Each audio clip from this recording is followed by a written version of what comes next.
আসসালামু আলাইকুম দর্শক আপনারা জানেন যে ভারতের একটি সংসদীয় উচ্চ পর্যায়ের কমিটি তারা পৃথিবীর বিভিন্ন প্রভাবশালী দেশ সফর করছে এবং ভারত এবং পাকিস্তানের মধ্যে যে যুদ্ধটি হলো এই যুদ্ধে ভারতের অবস্থানটা কি, ভারত কেন পাকিস্তানকে আক্রমণ করলো এবং পাকিস্তান কিভাবে ভারতে জঙ্গি সাপ্লাই দেয় এবং ভারতকে অস্থিতিশীল করার চেষ্টা করে, এই বিষয়গুলোই মূলত বিদেশি যে রাষ্ট্রগুলো আছে তাদেরকে জানানো এবং বর্তমানে এবং আগামীতে এই সকল রাষ্ট্র যাতে ভারতের পক্ষে সুর মিলিয়ে কথা বলে, মূলত এই প্রচেষ্টার অংশ হিসেবেই এই উচ্চ পর্যায়ের যে কমিটিগুলো তারা পৃথিবীর বিভিন্ন দেশ সফর করছে।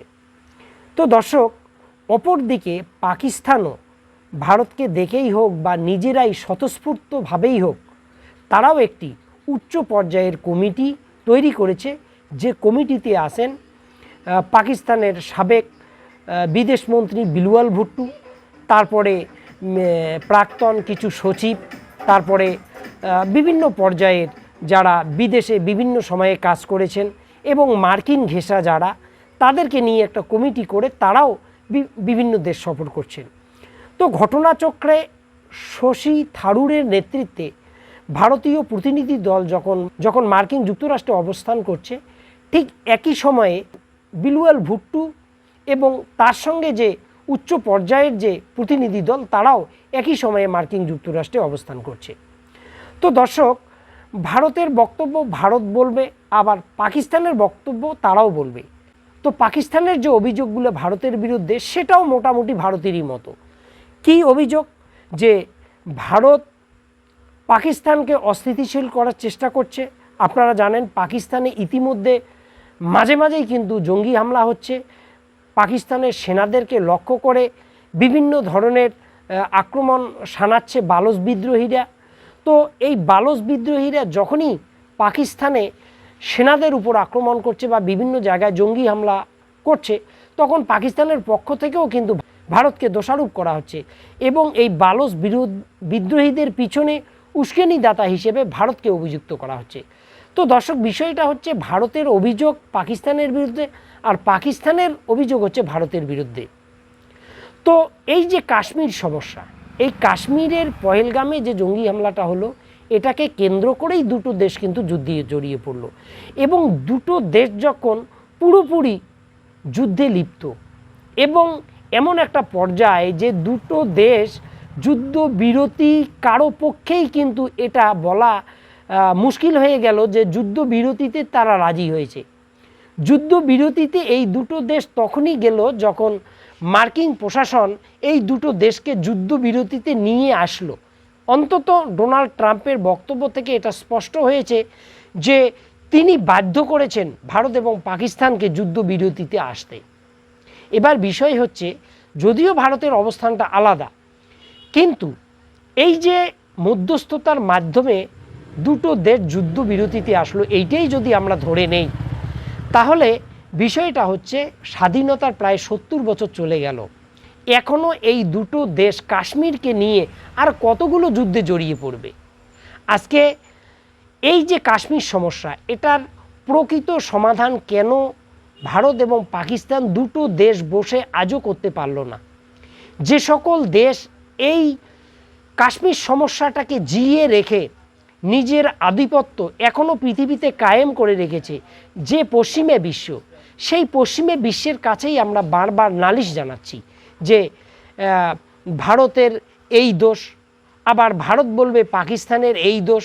অথচ এই পশ্চিমে বিশ্বই, মার্কিন যুক্তরাষ্ট্রই পাকিস্তানের কাছে F-16 যুদ্ধ বিমান দিয়েছে।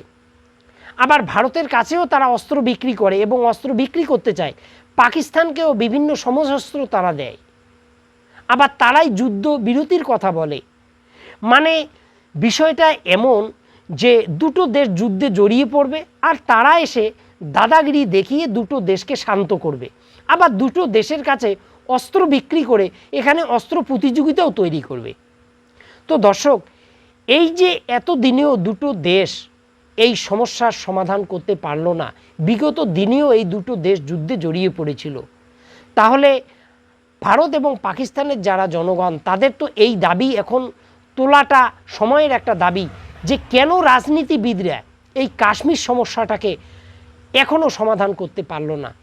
এই যে যুদ্ধ হলো, বিগত দিনে যে যুদ্ধগুলো হয়েছে, আগামী দিনে এই কাশ্মীরকে কেন্দ্র করে দুটো দেশ যে আবার যুদ্ধে জড়িয়ে পড়বে না, তার কি কোনো নিশ্চয়তা কেউ দিতে পারে?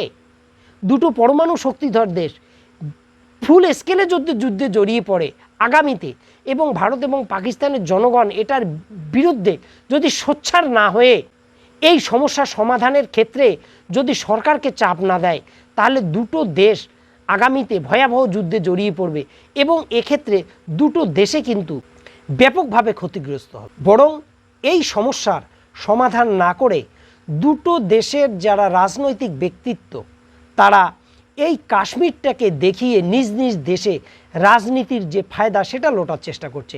আপনারা জানেন এই কাশ্মীরের যে যুদ্ধটা হলো, কাশ্মীরকে কেন্দ্র করে এই যুদ্ধটা যে হলো, এর আগে কয়েকদিন আগেই পাকিস্তানের যে সেনা শাসক, যে মূলত দেশটাকে চালাচ্ছে পাকিস্তানকে, তিনি খুব গরম গরম বক্তব্য দিয়েছিলেন।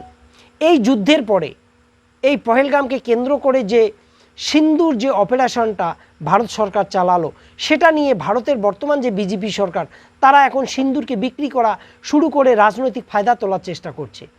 আর আমরাও যারা জনগণ, তারা বুঝে হোক না বুঝেই হোক এই সকল সরকারকে এই ক্ষমতায় বারবার নিয়ে এসেছি। আমরা কি কখনো প্রশ্ন করি যে কেন এটার সমস্যার সমাধান হচ্ছে না? এই সমস্যার সমাধানে সরকার কি কি ভূমিকা পালন করছে? তো দর্শক, এই প্রশ্নগুলোর তোলার কিন্তু সময় এসছে। আমরা যদি বোকার মতো এই প্রশ্নগুলোকে এড়িয়ে যাই আর এই রাজনৈতিক ব্যক্তি যারা নিজেদের স্বার্থে এই কাশ্মীরকে ব্যবহার করছে তাদেরই যদি আমরা লাভ করে দেই, তাহলে ভারত এবং পাকিস্তানের জন্য আগামী দিনটা অত্যন্ত ভয়ঙ্কর হবে। তো দর্শক, এই বিষয়ে আপনাদের কি মতামত অবশ্যই কমেন্টে লিখবেন। ভালো থাকুন, সুস্থ থাকুন, আল্লাহ হাফেজ।